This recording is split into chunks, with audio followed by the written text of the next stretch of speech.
In the industrial sector, there have been a lot of changes during the last years, and actually the main change is that industrial systems now generally are connected to Ethernet and to Internet networks, which means these systems are not secure anymore. They can be harmed from attacks from systems which are not belonging to the industrial systems. So this is a big change which needs to be addressed.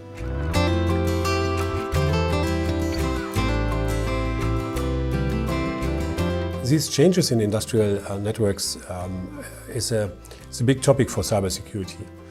In generally, it's not possible to install security solutions directly on these industrial systems.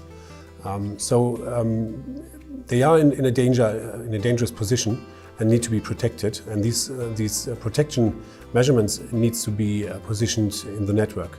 So this is it is a big topic for cybersecurity to enable customers connecting the industrial systems to the network, to the internet, use the advantages of digital workflows for manufacturing, and still having a secure system.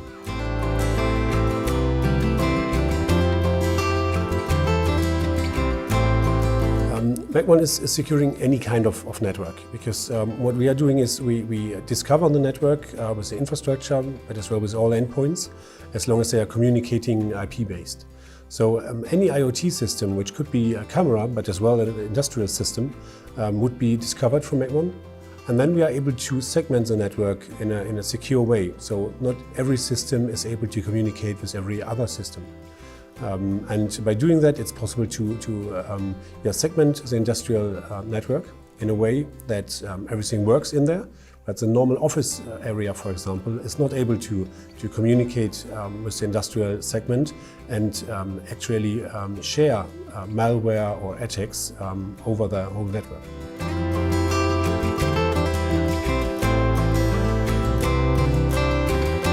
I think in the future we will have more and more dangerous situations or attacks in these areas. It's not only the manufacturing part, it's as well for critical infrastructures like energy and water suppliers.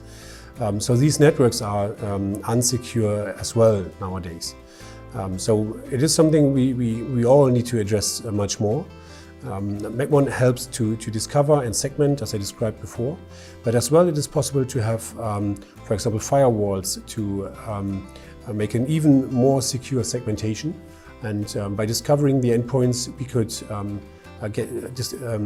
transfer these details to the firewall to help making a decision which endpoint is allowed to communicate with which other endpoint.